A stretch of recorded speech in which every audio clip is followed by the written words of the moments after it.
What is happening? Welcome to the Plus Pitch Podcast, more pitching podcast from pitcherlist.com. My name is Nick Pollock. Today is April 20th. Happy Easter to everybody. And yes, we are going to talk about baseball, and we have to talk about Matthew Liberatore, the force in St. Louis. He has entered the Cardinals rotation, and I've followed him a lot throughout the years. I've seen times when he's at 95 with good cutters. Maybe a changeup is working, maybe the slider is working, but we've seen a different pitcher this year. And now that he's gone his opportunities inside the rotation, he was at 93, didn't really love him, but he was at 95 and repeated that against the Mets on Saturday. And it was fantastic. 6.2 innings, 200 runs, 6 hits, 1 walk in, 6 strikeouts, and 13 whiffs over 100 pitches. And that slider became all reliable. I love the increased slider usage. We were seeing it under 20% before, and it went up to closer to 30%. And now it's at 40% with pretty even splits against right-handers and left-handers, getting whiffs on that pitch in the back foot as well. 75% strike rate on 40% sliders is so good. That's your foundation. You have these four-seamers at 95 now, which are allowing it to get by a little bit more. There are some decisions here and there about utilizing the sinker and the four-seamer that I don't love, kind of throwing it down the middle in situations, but it's like, no, that's not what you should be throwing. Still, I love to see it. The changeup is coming together. There's more of it against right-handers. Hopefully you can get that one down. But I generally like this approach with Liberatore, especially that focus on the slider and that increased velocity. And I think that this is a get right now. You should go pick him up for that next start against the Brewers. He'll get the Mets again after that. The Cardinals, well, look at their rotation. It's Sonny Gray and Miles Michaelis and Eric Fede and Steven Matz and Andre Palante and Matthew Liberatore. How does Liberatore not get all these opportunities, right? So he's not going to get removed anytime soon. As long as he's at 95, I think this works out. You roll with it. Garrick Rochet is still having decreased extension. It used to be 7.2 feet of extension. Now it's at 6.7. That's awfully strange and not really what I want to see from him, but we're fine with this, obviously. Like 6 innings of 0 runs, 7 Ks, 6 base runners. Ace is going to ace. Kodai Senga, 5.2 innings at 89 pitches, 0 runs, 3 hits, 2 walks, and 4 strikeouts. A little annoying to see it because you want him to go that full 6 innings. Also, 4-seamer usage, 40 thrown here, while he only had about 20% cutter usage, maybe a little bit fewer than that. And I want to see more cutters involved. Actually, I think it was more like 12% cutters. I think he can't really get away with that in the future. We saw a lot of strikes on the forkball, though. 65% strike rate on that as guys just kept chasing it out of the zone and underneath it. Really cool to see it. We also have those other pitches, some sweepers, some sliders, a few curves and sinkers in there too. But really, it's a 3-pitch mix. We like it right now. It should be better moving forward. As well, it's not really a sign that he's going to get worse in the future. So Kodai Senga, we're cool there. Ben Lively did what he was supposed to do. Okay, he went against the Pirates, 5+ innings, got the win. You love to see it. You don't need to hold on to this, really. Just play by matchup. Luis Severino in Milwaukee got a really low minimalist score. If you don't know what that is, it's something that came up years ago for guys who went deep into a game but did it all via outs in play. So it was 8 innings, 1 run, 3 hits, 0 walks, and 1 strikeout. How am I supposed to butter my bread with this? The opposite of the 3 true outcome guy, right? There's just so many balls in play, and most of them were outs. So he has a minimal score of 6. You go from 9, and then you add 1 more per inning, so 8 innings. So it's +1 there, 1 run, that's 2, 3 hits is 5, and then 1 strikeout is 6. I normally never see under 10. So pretty cool to see that just from my own stupid nerdy side. On the other side of it, Severino, I'm happy you worked out. I'm not really doing anything that interesting. It's more that pitching in Milwaukee, get this, guys, is good for pitchers. What? The home run rate is like 6% higher there. It's a 106 park factor for home runs. Well, it's 112 for strikeouts. It's actually the second highest behind only the T, that is Seattle, which is 118. So 18% better for strikeouts across the last 3 years. Kind of interesting, right? It makes a little bit of sense as we think about Milwaukee pitchers, as somehow it always just kind of works there. And these non-big names are surviving. We're all like, yeah, whatever, those guys. But it kind of adds up, doesn't it? Just a little bit. So keep that in mind with Milwaukee moving forward. 12% more strikeouts there. But Nick, you only had 1 strikeout in this game, Severino. Well, if you have more strikeouts, you're generally harder to hit. The only reason why the home runs are elevated is because the fences and all, but everything else is heavily depressed. Just keep that in mind. You have Casey Mize looking like a proper Toby. 7 innings, 1 run, 4 hits, 1 walk, 3 Ks. He got the win. I'm happy he survived, but this was Koufax helping him out, right? BABIP stuff. And only 2 out of 22 CSW on that splitter. He's a splitter. Split change is Chris Paddock. I'll always confuse him. But 77% strike. So it's just a lot of outs, a lot of balls in play on it. So that works. 16 inches of vert, not like 17, 18 on the fastballs at 95, not 30 to 96. A little less extension, under 7 feet. You got called strikes on it against the Royals. I don't love it. By the way, the Royals, if you didn't know this, really, really dampens strikeouts. So it's the other side of it. It's like 12% fewer strikeouts. Okay. Fewer strikeouts there and 12% less, I guess. 12% less, but you get fewer strikeouts. Tangible and integer, it's fewer, guys. If it's a nebulous thing, it's less. Fewer cars, less traffic. We're good. Casey Mize is not really someone actually I think is having that breakout year because I still don't see anything from those secondaries. And I'm not thinking that the splitter and 4-seamer are just so good that he's like a cheaper or just like a different version of a peak Kevin Gausman. I don't see that. Who's also not doing the thing this year, but that's another story. You have Taiwan Walker, who actually went 4 innings of 1 run against the Marlins. That's good. It's interesting how every time he starts, I'm seeing the transaction trends on Yahoo say like, oh, everyone's going after Taiwan Walker for the stream. He didn't do well the previous one. And in this one, he's actually doing well. It was 1 hit and 3 walks in 4 innings, but then 2 strikeouts. And he got pulled because apparently his shoulder was stiff. And he was also at 890, 91. Makes sense now. But don't go after Taiwan Walker, guys. Stop doing that. If you need a better streamer, just talk to me. I mean, Landon Roop was my guy. Guess what? 7 innings, 200 runs, 5 hits, 1 walk, and 9 strikeouts against the win and got the win against the Angels. He went the neckbeard approach that is staying on the edges and underneath while being in the center of the plate or above against right-handers with his curve and sinker. It was really nice. Backdoor and inside with that sinker. And then the curveball was just lying in the bottom. He did well against lefties. He barely faced them, though, so we didn't really see those cutters and changeups. But he killed it. Don't you dare let go of Landon Roop. But you could have streamed him instead. Just saying. Ben Brown also could have been streamed. And I don't want to do this, guys. I get it. He did well against the Dodgers. And look, 6 Ks in 4 innings, 1 run. Yay, he's so good, right? Well, it's against the Snakes and 7 base runners is why. And 4 walks in there. And here's the thing. Ben Brown had a better 4-seamer in this one. 18 inches of vert. We like that. Okay? That's cool. Nearly 2 inches more vert. And he had over 55% strikes on the curveball, which is fine. You kind of want to see over 60%, but I can understand if it's like over 55, they can work together well.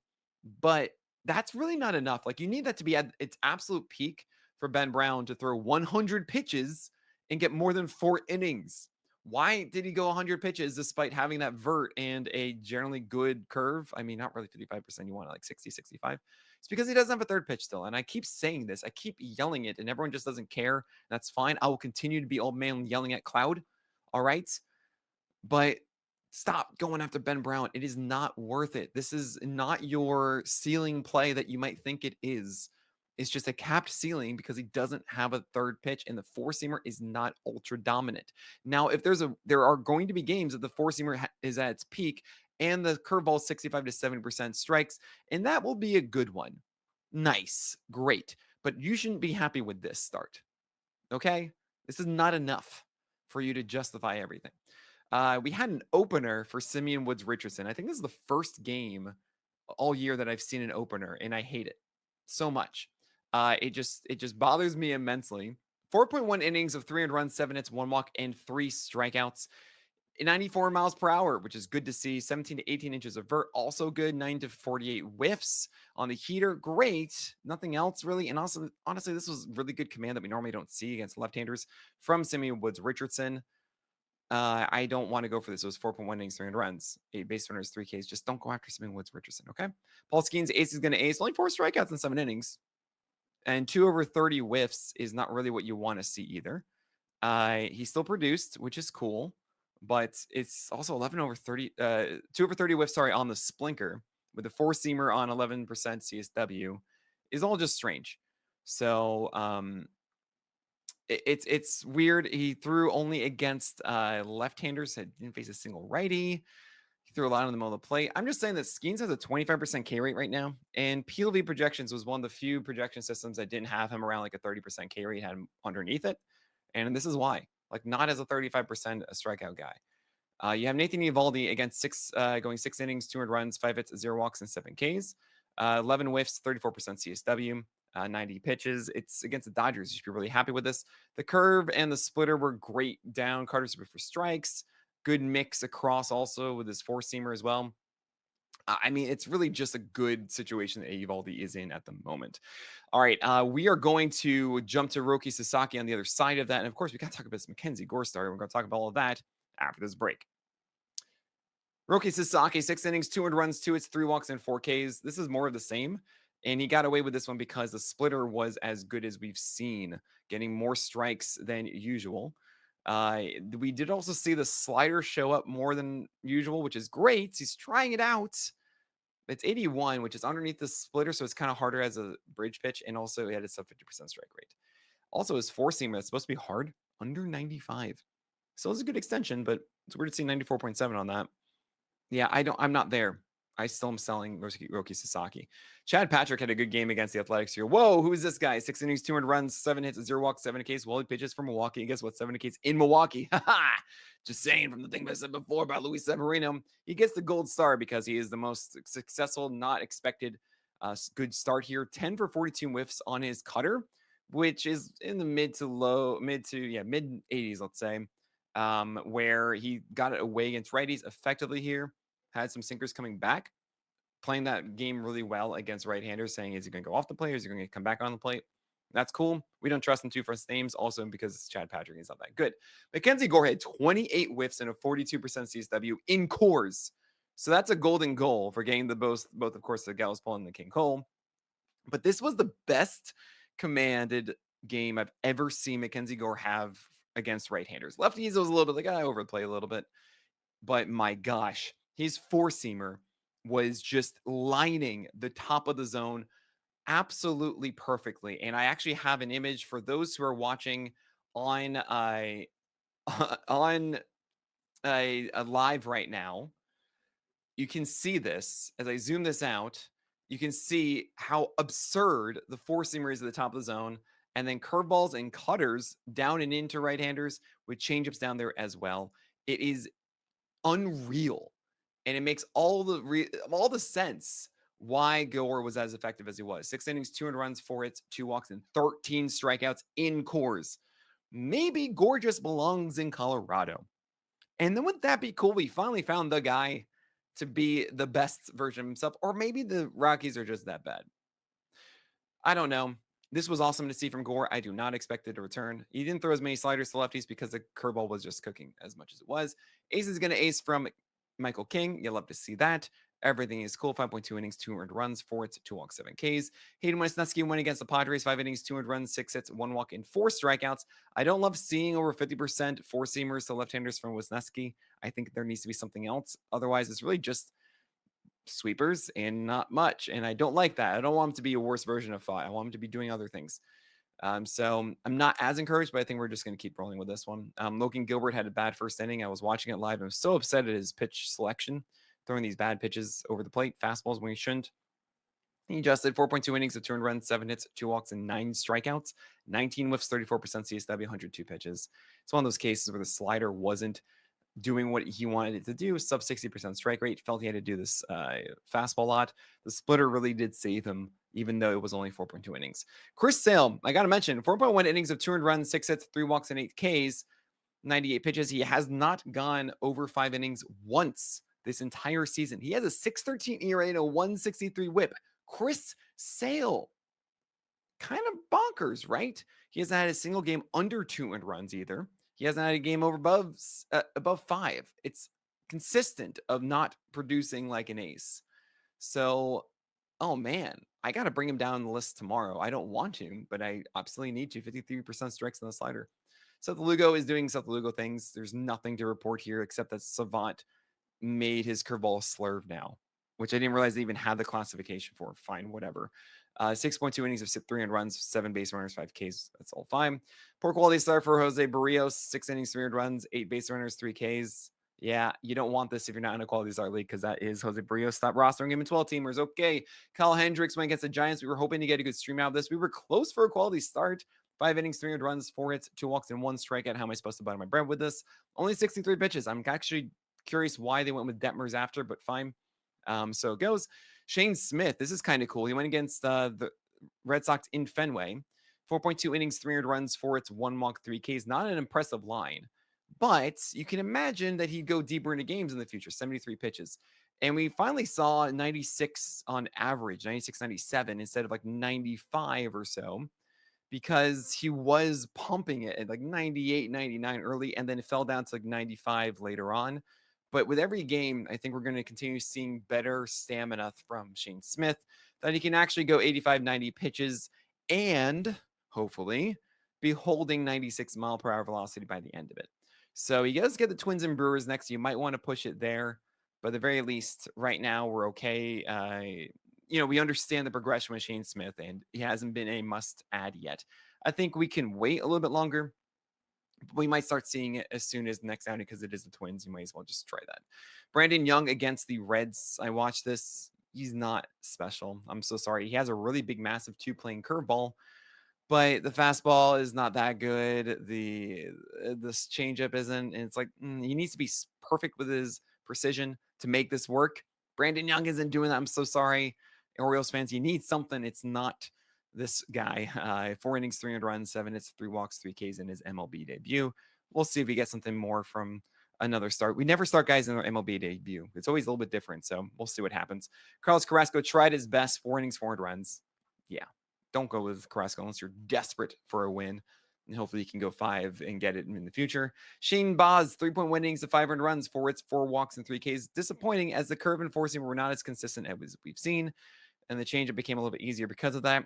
Honestly, it's just one of those days. His velocity was down, but only really because he was laboring 83 pitches without getting out of the fourth, and he was coming out firing early on. Hunter Green, 3 innings, 500 runs, 6 hits, 2 walks, 4 Ks. He got bamboozled by the Orioles. Nothing really massively different here. He threw fewer sliders for strikes, so not 70+%, but like 60, 61, which is okay. They honestly just attacked those high fastballs. They went there with a mission. And yeah, Green didn't have his greatest stuff, and so it goes. It's fine. Zach Gallen, though, 6 innings, 600 runs, 9 base runners, 5 Ks. Oh boy. This was against the Cubs, so that's fair. His changeup was at 47% strikes. His curveball was at 43%. And when you have your premier pitch at a 43% strike rate, things are going to be bad. That means it's sliders and four-seamers for Gallen to get his outs, and that's generally not going to work because those are not as good pitches. So Gallen has really struggled as of now. I understand dropping him in 10-teamer. I mean, 10-teamers, you have so many options. You can stream very effectively. You don't need to hold on for someone like Gallen. Well, in a 12-teamer, I'm a little, it's tough because I feel like, oh man, if you were aggressive on this early, you wouldn't be going through this. You probably could find something off of the wire. At the same time, I do think at some point Gallen's going to figure things out and make adjustments. He's too much of a vet to let him have this struggle last throughout the entire year. So we'll see how this goes. It's up to you in a 12-teamer. Sometimes you have to make that tough drop. And he's in hipster territory now. We don't know what to do. You're in purgatory. So good luck figuring it out. Just because he has been bad doesn't mean he will continue to be bad. But it could mean that this is just a really bad season for Zach Gallen. Chase Delander against the Nationals, 4 innings of 600 runs. Don't roster Chase. Coors is undefeated. Just don't do this. And Cal Quantrill against the Phillies. I mean, come on. We did not expect this to work whatsoever.